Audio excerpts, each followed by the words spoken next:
صاحب یہ بتائے گا کہ ظاہر ہے آج فیصلہ آیا، اب ہائی کورٹ نے 10 دن کے اندر اندر پابند کیا تھا کہ سزا معطلی کا فیصلہ سنائے عدالت، اور 1 مہینے کے اندر اندر اپیلوں پر فیصلہ سنایا جانا ہے، یعنی 12 جولائی تک وہ فیصلہ آنا ہے۔ تو کیونکہ فیصلہ آنا ہی ہے کیس کے اوپر، تو ویسے ہی بہت سارے قانونی سوالات اٹھتے ہیں سزا کے اوپر اور بہت تنقید ہوتی ہے، تو آپ آج مایوس ہیں یا پر امید ہیں کہ بہرحال 12 جولائی کو یہ ختم ہو جائے گا؟ نہیں، ہم تو سارے دیکھیں، سارے سسٹم سے ہی پر سوالیہ نشان اٹھتا ہے۔ مایوسی تو کفر ہے، مایوس تو ہم کسی صورت میں بھی نہیں ہوتے، اور نہ ہی ہم نے پاکستان کی عوام کو مایوس ہونے دینا ہے۔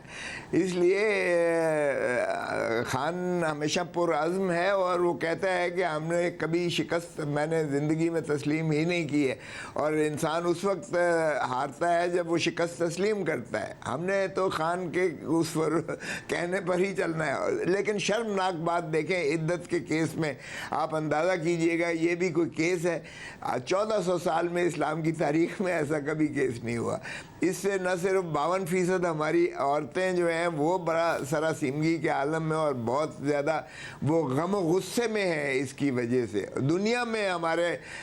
پیارے مذہب کی جو ہے اس میں بدنامی اس کیس کی وجہ سے ہو رہی ہے، اور اس میں ایک لمحہ بھی ان کو جیل میں رکھنا، بشرا بی بی کو یا عمران خان کو، یہ ظلم ہے، صریحاً ظلم ہے، سراسر ظلم ہے۔ اچھا دیکھیں کہ پہلا ذرا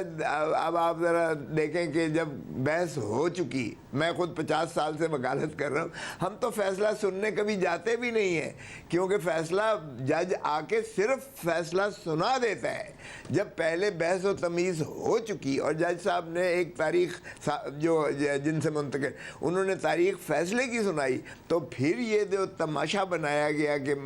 خاور مانیکا کو مسلم لیگ نون کے وکلاء نے لا کر اور وہاں ایک شور شرابہ کیا، اور جو شرمناک الفاظ وہاں کہے گئے، اور پھر ایک جو ہے سین کریٹ کیا گیا، تو مجھے ان جج صاحب پہ بھی، دلاور پہ بھی حیرت ہو رہی ہے کہ بجائے اس کے کہ وہ فیصلہ سنا کر اور اس کو توہین عدالت میں خاور مانیکا کو اندر کر دیتا، اگر وہ رخنہ اندازی کر رہا ہے یا عدالت کے سامنے وہ جو صاحب یہ ظاہر شاہ رخ ارجمن صاحب نے، حالانکہ اس سے پہلے شاہ رخ ارجمن صاحب نے ان کی استدعا مسترد کر دی تھی خاور مانیکا صاحب کی کہ انہیں وہ کسی اور جج کو منتقل کر دیں، مگر فیصلہ محفوظ کرنے کے بعد ایسا کیا۔ اس کیس میں تو ظاہر شروع سے ہی بہت سارے میرٹ پر سوالات اٹھتے ہیں، جس طریقے سے کیس چلا سوالات اٹھتے ہیں، مگر آپ یہ امید کر رہے ہیں کہ 12 جولائی کو اس کیس کا فیصلہ آئے گا تو عمران خان صاحب باہر آ جائیں گے، یا جو شیخ رشید صاحب نے کہا کہ جو یہ سوچ رہے ہیں کہ عمران خان صاحب کو رہا ہونے دیا جائے گا وہ بیوقوف ہیں، ایسا ہو نہیں پائے گا؟ دیکھیں شاہ صاحب، اس کیس میں سے تو کوئی نہیں روک سکتا ان کو بری کرنے میں، یعنی اس میں تو بریت نوشتہ دیوار ہے۔ چاہے اس نے آج پھر ایک جو ہے 2 جولائی تک لے گیا ہے، اور چونکہ 1 مہینے کا کشن ہائی کورٹ کی اس فیصلے میں موجود ہے کہ اپیل کا فیصلہ جو ہے مہینے کے اندر کرنا ہے، لیکن مجھے تو چیف جسٹس اسلام آباد ہائی کورٹ پر بھی حیرت ہو رہی ہے۔ دیکھیں اس طرح تو بہت آسان ہے یہ مثال دے کر، کوئی بھی کیس جس کے خلاف جا رہا ہوگا، دوسرا فریق اٹھ کے فیصلے والے دن کہہ دے گا جی مجھے آپ پر اعتماد نہیں ہے، اور بک بک کچھ کر کے، تو اس کا مطلب یہ ہے کہ آپ نے کیس کھٹائی میں ڈال دیا اور دوسرے جج کے پاس گیا، اور پھر ایک نئی سلسلہ شروع ہوگا۔ تو اس طرح سے یہ نظیر قائم کرنا ہی چیف جسٹس اسلام آباد ہائی کورٹ کے لیے ایڈمنسٹریشن آف جسٹس کو نفی کرتا ہے۔ یہ ان کو چاہیے تھا کہ یہ واپس بھیجتے ان کی طرف، ارجمن کی طرف واپس بھیجتے، اور اسے کہتے کہ بھائی آپ نے جو بھی فیصلہ لکھا ہوا ہے آپ سنا دیجئے گا، اور اگر کوئی مداخلت کرتا ہے تو قانون کے مطابق اس کے خلاف آپ کارروائی کیجئے گا۔ یہ کرنا چاہیے تھا چیف جسٹس کو۔ چیف جسٹس اسلام آباد ہائی کورٹ نے اپنی ساری ایڈمنسٹریشن آف جسٹس کو انہیلیٹ کر دیا ہے، یہ کہہ کے اس کا مطلب ہے آئندہ ہر سیشن جج، ایڈیشنل سیشن جج کیا، ایک فریق کو تو پتہ چل جاتا ہے نا کہ میرے خلاف کیس جا رہا ہے، تو وہ فیصلے والے دن آ کے شور شرابہ کر دے گا، اور پھر کہیں گے جی وہ دیکھیں وہ تو بڑا ایک مشہور کیس ہے جو عمران خان اور بشرا بی بی کا، اس میں بھی جب جج نے یہ کیا تھا تو وہ اس نے سننے سے انکار کر دیا تھا، لہٰذا آپ اس کو منتقل کر دیں۔ تو میں سمجھتا ہوں یہ نہیں ہونا چاہیے تھا ان دا فرسٹ۔ جیسے یہ اہم نقطہ ہے کہ یہ جو پریسیڈنٹ سیٹ کیا گیا، مگر ایک اور سوال اٹھ رہا ہے کھوسا صاحب، ایک تو پارٹی کے اندر سے اب کچھ آوازیں اٹھی ہیں جو اس بات پر سوال اٹھا رہی ہیں کہ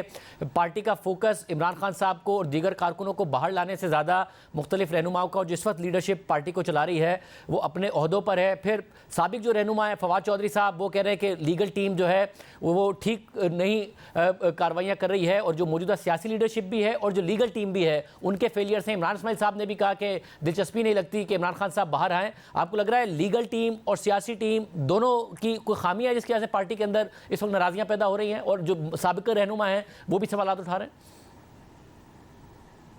نہیں دیکھیں شاہزیب، ایک بات تو یہ ہے کہ فواد چودھری صاحب نے آؤٹ آف فرسٹریشن یہ بات کی ہے، چونکہ وہ بہت ہی گڑ گڑا کر وہ شامل ہونے اور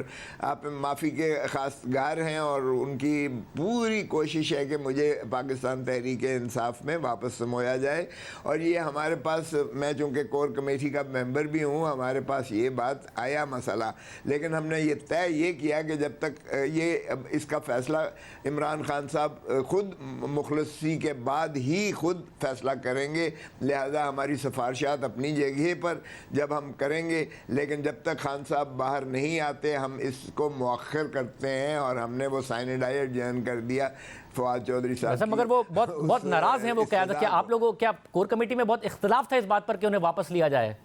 کیونکہ وہ بہت تنقید کر رہے ہیں کور کمیٹی پر کہ ان کا کوئی سٹیچر نہیں ہے، ان کو تو کل تک کوئی جانتا نہیں تھا، بہت سارے رہنماؤں کو پارٹی کے اندر قد نہیں ہے ان لوگوں کا کہ یہ بات کو آگے بڑھائے، معاملات حل کرے. آج ہی میری بات ہوئی عدالت میں نے کہا کہ آپ نے اپنے لیے مشکلات پیدا کر دی، جو ہم آپ کے لیے ہمدردی رکھتے تھے آپ نے ان کو بھی مانے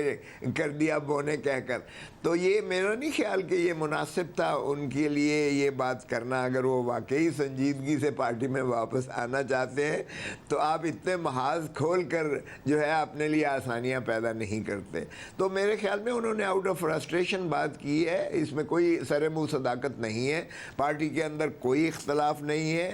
یقین کیجئے گا عمران خان کی قیادت جو ہے وہ اس پہ ضرور یہ ہوتا ہے کہ جی زیادہ کرنا چاہیے، ہم شاید کم کر رہے ہیں، اس سے زیادہ شدت کے ساتھ ہمیں احتجاج کرنا چاہیے، ان کو باہر لانا ہمارا جو ہے پہلا فریضہ ہے. دیکھیں ہم نے اس میں کوشش کی ہے. اب ہم پارلیمان سے ہم نے نکل کے ایک دن ہم الیکشن کمیشن کے پاس جو ہے وہ لے کر گئے کہ عمران کو رہا کرو، آئین پر عمل کرو. پھر ہم سپریم کورٹ تک، پھر کل ہم نے جو ہے ادھر لاہور ہائی کورٹ سے جو ہے وہ نکال کے جو ہے سیدھا جلوس، اور ہماری جو ہے صوبائی اسمبلی کے تمام ممبران اپنا لیڈر آف دی اپوزیشن کی قیادت میں ہمارے ساتھ وہ ہم نوا ہوئے، اور ریگل چوک پر ہم اکٹھے ہو کر پھر ہائی کورٹ میں آئے، اور اس میں بھی ایک ہی نعرہ تھا کہ عمران خان کو رہا کرو اور آئین پر عملداری کرو، یہ ظلم کی سرکار نہیں چلے گی وغیرہ وغیرہ. تو ہمارا دیکھیں تو تو پھر ایک طرف لیگل معاملات ہیں، اور لیگلی آپ کو بہت امید رہی ہے. آپ کافی ٹائم سے کہہ رہے تھے کہ عمران خان صاحب کو جیل میں رکھا ہی نہیں جا سکتا، وہ ضرور باہر آ جائیں گے. اب دو کیسز میں، ایک تو کلعدم ہو گیا سائفر والا، ایک میں معطل ہے سزا، دوسرا آپ امید کر رہے ہیں کہ 12 جولائی کو یہ فارغ ہو جائے گا. ایک ہے لیگل معاملہ، دوسرا ہے سیاسی معاملہ. آپ کو لگتا ہے کہ سیاسی طور پر ممکن ہے عمران خان صاحب باہر آ سکیں کیونکہ ان کے معاملات اسٹیبلشمنٹ سے ہیں نہیں ٹھیک، اور حکومت سے وہ بات نہیں کرنے کو تیار؟ دیکھیں ایک بات تو مجھے یقین ہے کہ بشرا بی بی تو یا بالکل باہر آ جائیں گی، یا بنی گالہ آ جائیں گی، یا زمان پاک آ جائیں گی اپنے گھر میں. بالکل وہ تو مخلصی ان کو ہو جائے گی، کوئی جواز نہیں. جہاں تک عمران خان صاحب کا تعلق ہے، دیکھیں یہ جتنے دن انہیں رکھیں گے عوام کا غم و غصہ، غیظ و غضب، نفرت بڑھتی چلی جائے گی. سو یہ اگر سمجھتی ہے یہ حکومت کہ یہ اسٹیبلشمنٹ کی طاقت پر یہ اپنا جو ہے پولیٹیکل کیپٹل کو گین کر رہے ہیں، تو یہ ان کی بہت بڑی بھول ہے. سو اس نفرتوں سے نہ تو پولیٹیکل سٹیبلٹی قائم ہوگی اور نہ ہی معاشی استحکام اس ملک میں آئے گا. صورت میں ظاہر ہے آپ لوگوں نے کچھ احتجاج بھی کیے، مگر گورنمنٹ پر پریشر نہیں پڑا، اسٹیبلشمنٹ پر پریشر نہیں پڑا. آپ کس طریقے سے کوئی دباؤ اب ڈال پائیں گے ریلیف حاصل کرنے کے لیے عمران خان صاحب کے لیے، یا پھر اپنے مطالبات منوانے کے لیے؟ شہباز شریف صاحب کی آفر مانیں گے؟ کیونکہ اچکزئی صاحب والا جو فارمولہ ہے وہ بھی نہیں لگ رہا کہ آگے بڑھتا نظر آ رہا. کیا پی ٹی آئی خود انگیج کرنے کی طرف بڑھے گی؟ دیکھیں یار خندزادہ صاحب، مجھے بتائیں اس بیچارے جو فارم 47 والا وزیر اعظم ہے، اس کے پاس کوئی اختیار ہے؟ صحیح پہلے اس سے یہ تو پتہ کر لیں، پوچھ لیں اس کے پاس کوئی اختیار ہے. دیکھیں بدقسمتی یہ ہے کہ وزیر خزانہ اس کا نہیں ہے، وزیر داخلہ اس کا نہیں ہے، وزیر جو اعلیٰ ہے بلوچستان اس کا نہیں ہے، یہاں آئی جی پنجاب جو ہے وہ اس کا نہیں ہے، ایڈمنسٹریشن پنجاب کی ان کی نہیں ہے، ان کے ہاتھ میں کچھ ہے بھی پہلے یہ تو بتائیں۔ مجھے یاد ہے کہ جب میں اس وقت سربراہی کمیٹی میں بات کر رہا تھا اور جمالی صاحب کے ساتھ، تو جمالی صاحب کے ساتھ ہم نے پہلا سوال یہ کیا کہ دیکھیں ہماری پہلے شرط یہ ہے کہ مشرف وردی اتارے، تو میں نے جمالی صاحب پرائم منسٹر کو کہا، میں نے کہا پہلے یہ بتائیں آپ کے اختیار میں ہے صحیح اس کی وردی اتروانا آپ کے اختیار میں ہے؟ آپ نے جو یہ محفل سجائی ہے اگر تو آپ کے اختیار میں ہے اور کوئی معنی خیز آپ مذاکرات ہمارے ساتھ کرنا چاہتے ہیں۔ ساری اپوزیشن تھی، بشمول عمران خان بھی موجود تھے، مولانا طاہر القادری تھے، اس وقت فاروق لغاری زندہ تھے، وہ ملت پارٹی کے اپنا سربراہی کر رہے تھے، چوئی شجاعت سے سارے ہماری پارٹی موجود تھی۔ تو دیکھیں بات یہ مگر پھر جب حالات و واقعات ایسے بنے تبھی جنرل مشرف نے وردی اتاری، تو اب آپ کو حالات و واقعات ایسے لگ رہے ہیں کہ اسٹیبلشمنٹ آپ لوگوں کے ساتھ ٹیبل پر بیٹھ کر بات کرنے کو تیار ہو جائے، کیونکہ حکومت آپ کہہ رہے ہیں ان کے پاس اختیار نہیں ہے، یہ تو کچھ کر ہی نہیں سکتے، یا ابھی اس میں ٹائم لگے گا پھر؟ دیکھیں وردی اس نے اس وقت اتاری جب میں نے سر پھڑوایا تھا اور ساری قوم سڑکوں پر تھی، وہ کلا کی تحریک کی وجہ سے ہوا تھا، اور پھر اسمبلیوں سے جو ہے قراردادیں کروائی گئیں اور اس کو جو ہے پھر، اور میں نے بے نظیر بھٹو کے قتل کے کیس میں اسے مفرور قرار دلوایا تھا، اور مشرف کو آپ نے آرٹیکل 6 میں سزا کروائی تھی۔ مشرف ایسے نہیں گیا تھا، ذرا سمت تاریخ کی تو پھر ایسے حالات و واقعات کیسے اس وقت تو نہیں ہیں، آپ کو لگ رہا ہے پیدا ہو جائیں گے جس کی وجہ سے مذاکرات کے لیے مجبور ہو جائے گی اسٹیبلشمنٹ؟